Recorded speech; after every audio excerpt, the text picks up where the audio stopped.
Hello student, हम मैथिली शरण गुप्त जी की रचना आगे का भाग पढ़ाते हैं आपको। हमने पहले पढ़ा चुका है, उसके आगे का हम देखते हैं। कैकेयी का अंताप लेसन से हम पढ़ाने जा रहे हैं। दुर्बलता का ही चिन्ह विशेष शपथ है, पर अबला जन के लिए कौन सा पथ है। इसमें राम और भरत जो है आपस में जब संवाद करते हैं तो उस संवाद को सुनकर कैकेयी का स्वर उभर जाता है और वह अपनी भूल को स्वीकार करते हुए कहती हैं कि दुर्बलता माने कमजोरी का चिन्ह प्रमाण विशेष शपथ है, विशेष सौगंध है। कैकेयी कहती हैं कि शपथ खाना या सौगंध खाना यद्यपि व्यक्ति की कमजोरी का प्रमाण है, फिर भी पर अबला जन के लिए कौन सा पथ है। फिर भी मुझ अबला के लिए, मुझ नारी के लिए सौगंध खाकर अपनी बात को प्रमाणित करने के अतिरिक्त और कोई उपाय नहीं है। पथ है, मार्ग, और कोई मार्ग नहीं है। यदि मैं उकसाई गई भरत से हूं तो पति समान ही स्वयं पुत्र भी खोऊं। इस प्रकार कैकेयी जो है सौगंध खाती हुई कहती हैं कि यदि मैं भरत के द्वारा प्रेरित की गई हूं, कहती हैं कि इस प्रकार यदि सौगंध खाते हुए कैकेयी ने कहा कि यदि वास्तविकता तो यह है कि इस कार्य के लिए यदि भरत ने मुझे उकसाया, यदि इस बात को कोई सिद्ध कर दे कि मुझे इस कार्य के लिए भरत ने उकसाया या प्रेरित किया, तो मैं पति के समान ही अपने पुत्र को भी खो दूं। ठहरो मत रोको मुझे, कहूं सो सुन लो, पावो यदि उसमें सार उसे सब चुन लो। कैकेयी आगे कहती हैं कि मुझे अपने मन की बात को कह लेने दीजिए, और मेरी बात कहती हैं कि मुझे अपनी बात को कह लेने दीजिए और जो है कहूँ सो सुन लो। मैं जो बात कहती हूँ उसे सभी सुनो या सुन लीजिए। पावो यदि उसमें सार उसे सब चुन लो। यदि मेरी बात में कोई सार हो तो उसे आप चुन लो, ग्रहण कर लो। करके पहाड़ सा पाप मौन रह जाऊं। पहाड़ सा उपमा अलंकार यहाँ हो गया है।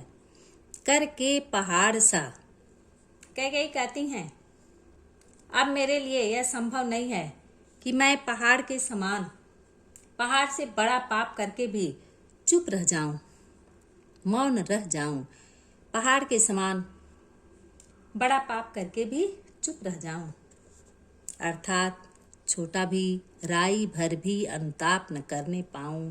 राई अथवा छोटा, राई के समान छोटा कहती हैं, और राई जैसा छोटा क्या पश्चाताप भी न कर सकूं।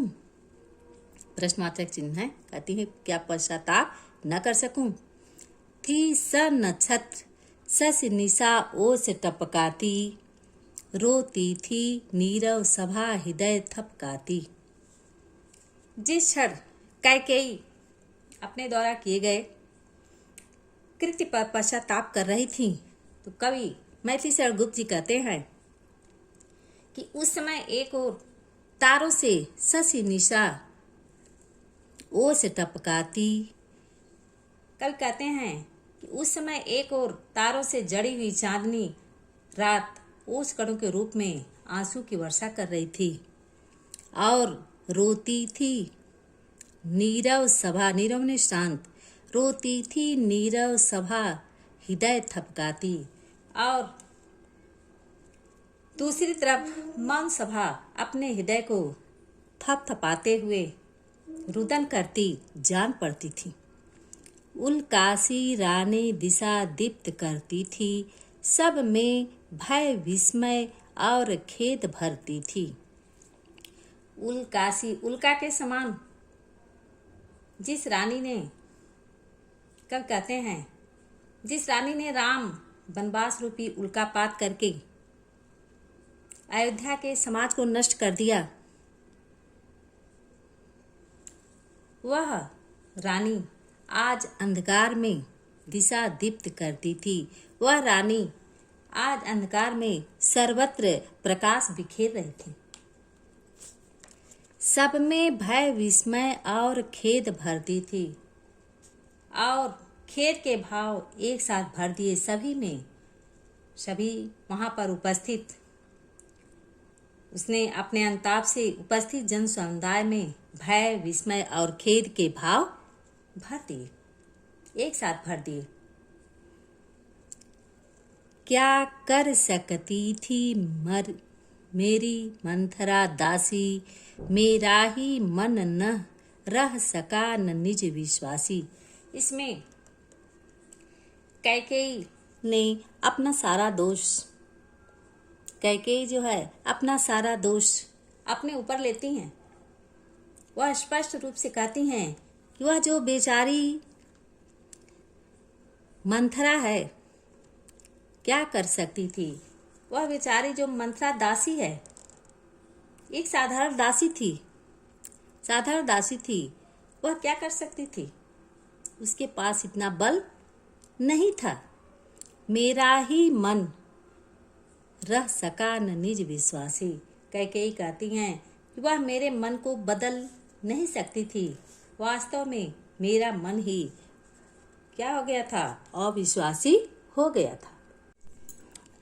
जल पंजर गत अब अरे अधीर अभागे, वे ज्वलित भाव थे स्वयं तुझी में जागे।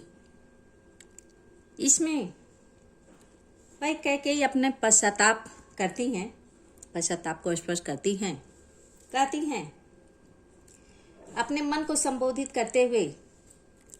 कैकेयी कहती हैं कि जल पंजर गत अब अरे अधीर अभागे, वे ज्वलित भाव थे स्वयं तुझी में जागे।